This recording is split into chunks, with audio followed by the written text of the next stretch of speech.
Foi.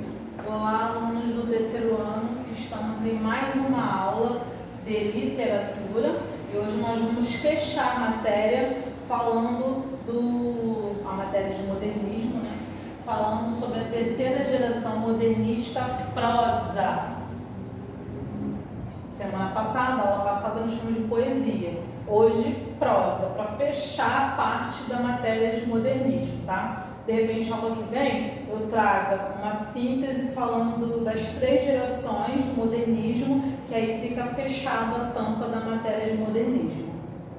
Uma geração de 45, como eu havia falado na aula passada, ela começa em 45 e vai até os anos 80. Alguns escritores, alguns literários, colocam como término nos anos 60, outros até a data de hoje, mas nós vamos estudar abordando até os anos 80. Fase final do modernismo em relação à primeira geração. O que a primeira geração falava? Não era combativa, guerreira?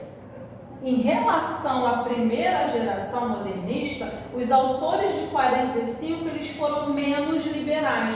Por quê? Porque lá na primeira geração eles não romperam com tudo, eles não romperam com o tradicionalismo, eles romperam com o parnasianismo, com o simbolismo. Eles não queriam mais nada de formal, eles não queriam mais nada de rima, palavras rebuscadas, então eles romperam. Foi a geração combativa guerreira que veio rompendo. A segunda consolidou. A terceira ela vai voltar com algumas coisas que a primeira rompeu, tá? Mas não é no geral não. Ela vai ser, a primeira geração modernista, os autores de 45 foram menos liberais e contestadores. Eles voltaram a ser mais conservadores, então eles vão voltar mais as palavras, os usos mais de palavras, vão voltar rimas, metrificações algumas das vezes, eles vão ser menos liberais, eles vão voltar a ser um pouco mais conservadores. Contexto histórico, período menos conturbado em relação às gerações anteriores, então já está um pouco mais calmo. Momento de redemocratização do Brasil, término do Estado Novo, tá? Isso é parte de história, vamos ter que dar uma lidinha na história. Fim da Segunda Guerra Mundial, início da Guerra Fria e a corrida armamentista, tá? Então, aqui é a nossa contextualização, é o contexto histórico que está relacionado aonde está envolvida a nossa terceira geração prosa, que também é a terceira geração poesia também, é o mesmo contexto histórico, tá? Daqui para baixo, eu esqueci de colocar, são as características, tá? Contexto histórico e aqui características. Escrita mais conservadora em relação à primeira, academicismo, vão ser mais acadêmicos, vão voltar à linguagem formal, tá? Em alguns momentos, tá, gente? Isso não vai ser generalizado, não. Eu estou querendo dizer que eles vão ser mais conservadores em relação à primeira. A primeira fez aquilo tudo, rompeu, mostrou para que veio, que não queria mais ser tradicional. Oposição à liberdade formal, que na primeira tinha. Eles, não sei se vocês lembram lá, que poderiam até começar com o pronome oblíquo, o poema, agora não mais. Passadismo, vão retornar ao passado. Eles vão retornar algumas coisas do passado, das escolas literárias anteriores. Experimentações artísticas, ficção experimental, então eles vão experimentar novas coisas. Realismo fantástico, é uma das experimentações, tá? Então são contos fantásticos, contos aonde o autor, ele viaja, ele faz um passeio pelo imaginário. Retorno à forma poética, valorização da métrica e da rima, é uma das diferenças lá da primeira. A primeira geração rompeu, ela rompeu com o tradicionalismo, que é o simbolismo e o parnasiano. Essa terceira geração modernista, ela vem fazendo o quê? Valorizando algum retorno, ela vem retomando essa forma estética, poética. influência do parnasiano e do simbolismo, coisa que lá na primeira geração eles romperam. Agora aqui na prosa e poesia eles voltam com o parnasiano e o simbolismo. Por isso que na última aula eu falei dos neoparnasianos, que eles utilizam 4 elementos da poesia parnasiana. Inovações linguísticas de metalinguagem. Para quem não lembra, metalinguagem é o quê? É a fala de explicação de uma matéria dentro da outra. É quando eu vou falar de português explicando português. Se eu falo do poema, eu explicando o que é poema, metalinguagem. É a explicação da própria matéria, como se fosse um dicionário. Um dicionário, palavra tal, mesa. Mesa é isso e isso, utensílio. É a mesma coisa, metalinguagem é isso. Tá? Regionalismo universal. Então, eles vão falar de determinadas coisas que acontecem em uma região. Temática social e humana. Vão falar do social, do humano, das pessoas.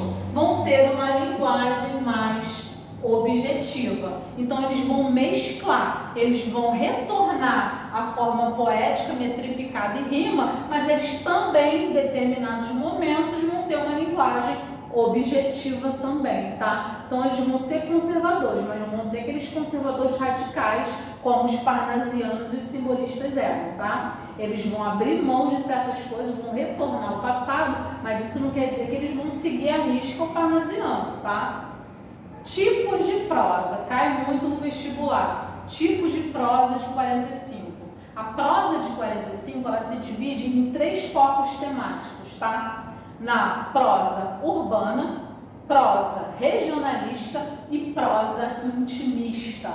Isso aí cai muito. Se estiver lá no vestibular, prosa urbana, eu já sei que é terceira geração modernista. Eu já sei que é a geração de 45 e eu já sei que eu estou falando o quê? Geração modernista, prosa, terceira geração. Então vamos lá. Foco aqui, temática urbana, prosa urbana. Ambientação nos espaços da cidade.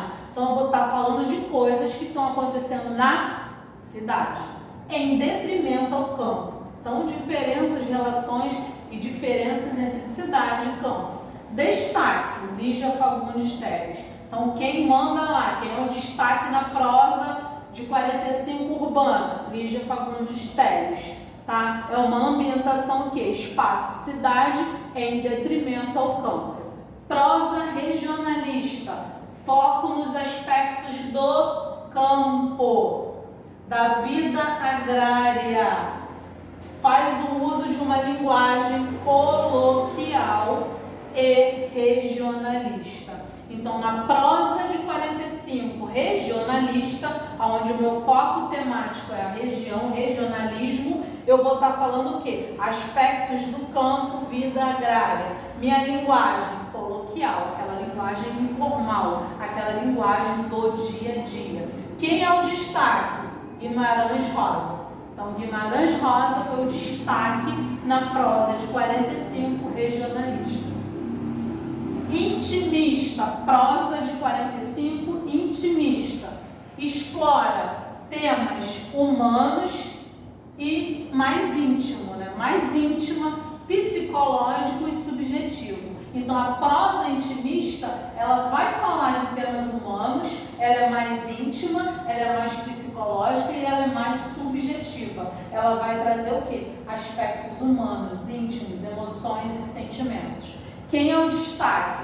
Clarice Lispector e Lígia Fagundes Teles, tá? Elas é que vão passear e viajar dentro da prosa intimista, tá bom? Então, na prosa de 45 eu tenho 3 focos temáticos: urbano, regionalista e intimista, ok? Eu separei, coloquei as principais características, contexto histórico, e a terceira geração é o término da fase do modernismo, ok? Eu espero que vocês estejam anotando, fazendo os exercícios, visualizem, deem lá um ok lá, um link lá que vocês estão assistindo, porque eu estou vendo poucas visualizações.